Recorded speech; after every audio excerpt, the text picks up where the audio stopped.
Hello everyone and welcome back to my channel. My name's Caitlin from Florals.com, and today I have another layout process to share with you. This one actually uses a bit of mixed media. As you can see here, I have a stencil from Buttercream, I believe the company is called, and I'll be mixing some white gesso with some light blue paint, and it ends up being really watery, so it doesn't really work out that well because it seeps under the stencil a little bit, but it works out nonetheless. The blue paint that I'm using is from Apple Barrel, and again, this stencil I bought at Joann's, and it's the Buttercream brand, if that's what it's called. So I'm using my palette knife to get that to work, and I believe I don't have enough, but maybe I do have enough paint. And the background paper that I'm working on is not gessoed or anything, I'm just going for the stencil, and the background paper is from DCWV, the Mint Lacy Stack, I believe it's called. I'm just going to clean off my stencil with some baby wipes real quick. And for those of you who are subscribers, you would know that this is not my setup right now. This is a video that I filmed over the summer that I'm finally getting up, but I am back here at school, so that's where I am now recording this voiceover.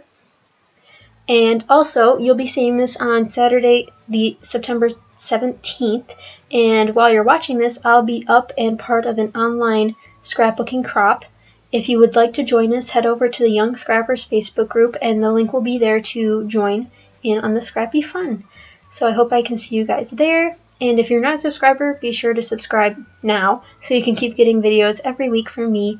Usually process videos, but I also do other videos like kit making and card videos. Right now on the layout, I'm waiting for my stenciled image to dry, but I also use some Heidi Swapp Color Shine in the tea color. It's a really pretty brown with some gold glitter in it, and I end up actually covering most of that up, so I do use another mist later on. Now I'm looking through all of my embellishments so I can make a cluster around my photo. And the photo is of my cat Tedward, and he's just a really cute cat, and this is a nice 4x4 photo. And I do end up using a doily as well, I think, and the doily is from the Real Deal store. I don't think they're a national chain or anything, but they're a dollar store. The paper I'm using to mat my photo is from the Kathy Davis 6x6 paper pad. I think it's called Ambrosia. So I'm just making a little mat of that around my photo.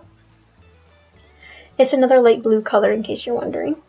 And I decided to ink up the edges in a brown Colorbach ink because the brown tones from the background paper kind of offset the blue a little bit, so I wanted to give it a little more dimension by using that.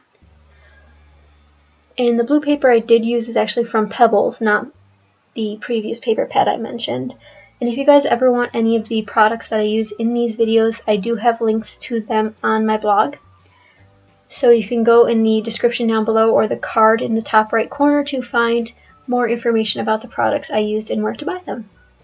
So now I'm going through like all of my die cuts. I'm going through some more from Pebbles, some from Jelly Bean Soup, and I even pulled out some washi tape right there, as you can see. And I'm just being really indecisive about what I want to do for this layout. So what I end up doing is picking out this frame, and this is from the Jelly Bean Soup Peapods Parts die cut pack. And I also grabbed two of these green little sprigs from the Pebbles die cut flower pack. And I'll be laying those kind of in the positions they are. The right-sided cluster stays the same, but the left one will change. And that little frame is where I'm going to end up putting my title as well. So I thought that was a great place for the title to go. It's actually quite a small title as titles go, because most titles are actually very large on layouts, but this one was actually quite small because I used some tinier word stickers and letter stickers. I also pulled out two pieces of wood veneer that you saw there. They're both little pennant flags, but they are from Oriental Trading, in case you were wondering. And for those wondering if or why I'm doing a lacy paper behind a boy photo, because my cat's a boy, his name is Ted. But I just decided that it looked really nice. I like the daintiness of it, and he's not really a masculine cat if you've ever met him. He's quite the scaredy cat, actually. very timid most of the time.